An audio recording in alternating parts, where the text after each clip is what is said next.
1 kg stationary bomb is exploded in the 3 parts having the mass 1:3 respectively.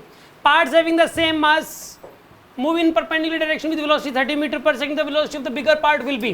सुनो आप, यहाँ पे एक तो ये 1 kg का है, यहाँ पे 1 kg और ये भी 1 kg, ये टोटल 5 kg मान लो. मास का रेशो का 1:3, यानी टोटल मास कितना मान लो आप इसमें 5 kg. हाँ जी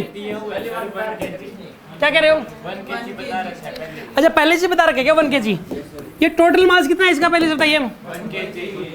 यार वैसे मैं एक बात बताऊं, इसमें मास का कोई यूज नहीं है क्योंकि आखिर में इसने वेलोसिटी पूछी है बिगर पार्ट की. तो मास से कुछ भी हो, टोटल मास आप इस 1 kg की जगह 5 kg मान लो, कोई फर्क नहीं पड़ेगा क्योंकि फाइनली इसने वेलोसिटी पूछी है. और जो मासेस गए हैं ना उनका ना मतलब मास की वैल्यू की इतना मास गया ये नहीं दे रखा इसने उन मासेस का रेशो दे रखा है बस.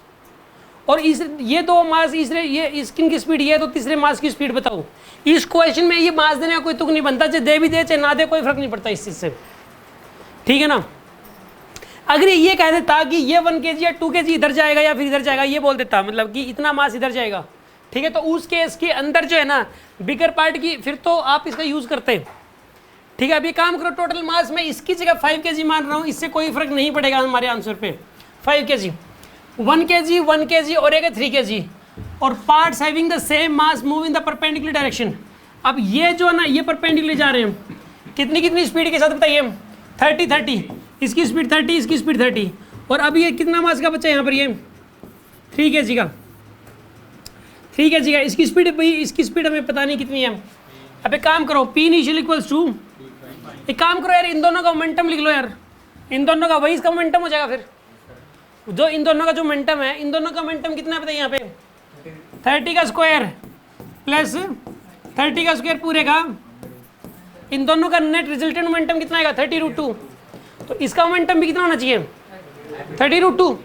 यार इसका मास तो है 3 kg और वेलोसिटी है v और इज इक्वल्स टू v की वैल्यू कितनी आएगी यहाँ पे? तो वेलोसिटी 10√2 आ जाएगी. इसकी वेलोसिटी आएगी 10√2. ए ऑप्शन करेक्ट है. अगर ऐसा क्वेश्चन एग्जाम में आए तो कर लोगे ना यार आप?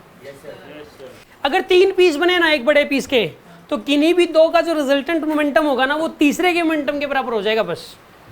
यस, ये टॉपिक किसी ने कर रखा हो चाहे ना कर रखा हो, तो ये टाइप ऑफ क्वेश्चन तो माइंड में सेट हो ही गई. आगे बात समझ में आपको? किसी के मन में कोई डाउट?